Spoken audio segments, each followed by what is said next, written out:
this is Kilo, and today you might be asking yourself, which Universal Lab pinning kit should I buy?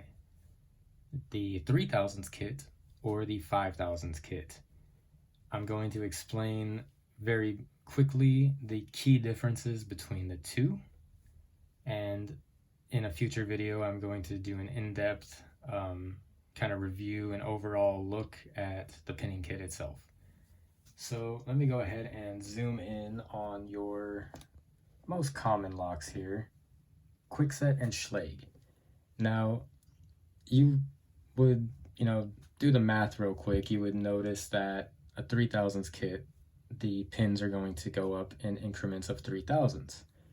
So if the first, let's say it starts at 156, the next one will be 159, the next one will be 162, 165, 168, and so on and so forth.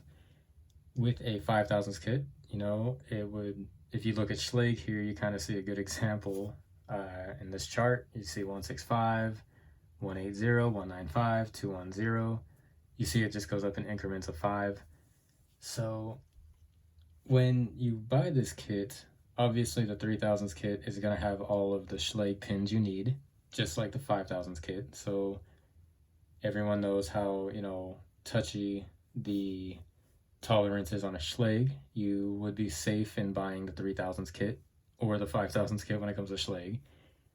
When you look over at the Kwikset chart, you will look and see the first cut is a 171. So it is off by 1 increment from, the 5000s kit. The 2 cut is a 195, so it's just like the 5000s kit. A 3 cut is a 219, so it'd be off by 1 increment from the 220. And, you go down the list, 240, 264, and then you look at the 6 cut, the 288 here. So a factory 6 pin, a bottom pin from Schlage, is a 0.287. With this kit, you are off by 1 increment, so you are at a 288.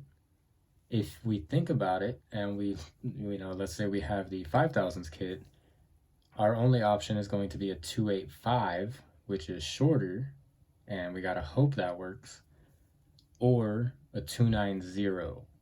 Now, when I was pointing out a second ago, all of these pins up here on Schlage being off by 1 increment, being off by 1 increment is safe. Like, you're okay. With a Kwikset. With Schlage, you will run into issues if you're trying to go off by 1. That's what you kind of see on both kits. They're pretty much on the money. With these kits here, you're looking at, or with the Kwikset, I'm sorry, you're looking at a 285, so you're off by 2 increments, which you're asking for trouble when it's that short. So you're gonna look at a 290 if that doesn't work, which is really off. So, you might be able to get away. Let's say the code, let's say the bidding on the key is 1, 2, 4, 5, 6. Maybe you get away with that 1290. Maybe, if it's like a really cheap Kwikset. There are some locks out there with the Kwikset keyway that do have better tolerances, so you will feel a drag or a clicking. Now, let's say, just to give you kind of a hypothetical situation, let's say you have a customer who has 8 locks on their home, and they are now installing a new door on their garage, and they just bought a new deadbolt and a new doorknob, and they want it keyed up to the other 8 locks. Now let's say that the key that they already have, let's say the bidding is 63664. Now you're in a lot of trouble if you have the 5000s kit. Now you're really going to notice that drag and that clicking. And the general rule of thumb in any job is you don't want to do the same job twice. And what I mean by that is, if you show up and you take apart the lock, you pin it up and you put it back together, you don't want to have to, take it apart and try and adjust anything. You want to just be clean first try.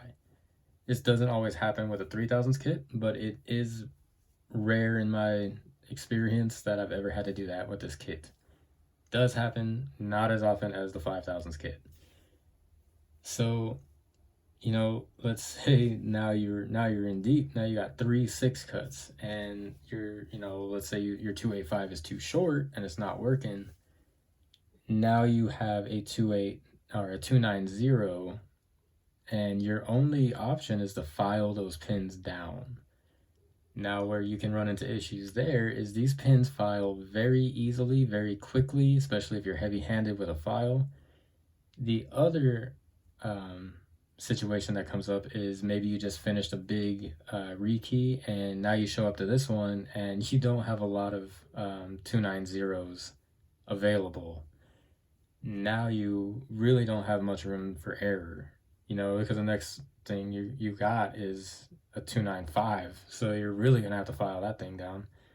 So you start to kind of see the problems that come in. If you look down here, at the Corbin here, you've got a 288 there, you got, the 273. So now you're looking and you got to find out, I don't know off the top of my head about, the factory cuts on that, but you got to make sure that, it's not off by 2 or 3 increments when you have the 5000s kit, or you're going to be sitting there filing a lot of pins.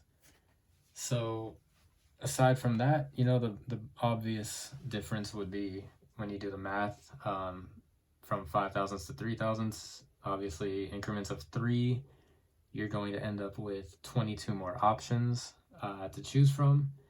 So you are pretty much not very limited when it comes to this kit. You are limited when it comes to the 5000s kit. I'm not putting that kit down. I'm just kind of showing you guys right out the gate the key differences between the two. I don't want to sound like I'm hating on people with the 5000s kit. I do know a couple locksmiths who use the 5000s kit and they really don't care about filing pins down. They say they don't have to do it too often. I don't know how truthful that is. I can kind of see it running into issues unless they, they're just good at filing down pins, or they're, just not messing with those cuts, whatever the situation. But that is basically the gist of the differences. So just wanted to give you guys a quick answer to that age-old question. And pretty soon I will be putting out a more in-depth video on this kit itself to explain pretty much everything about it for you guys, so you can understand exactly what it is and what you're buying, because these pin kits aren't exactly cheap. So it's good to know what you're buying, and before you make a decision, I wanted to definitely let you guys know about those two big differences. So hopefully this video helped. If it did, like always, feel free to leave a like, and have a nice day.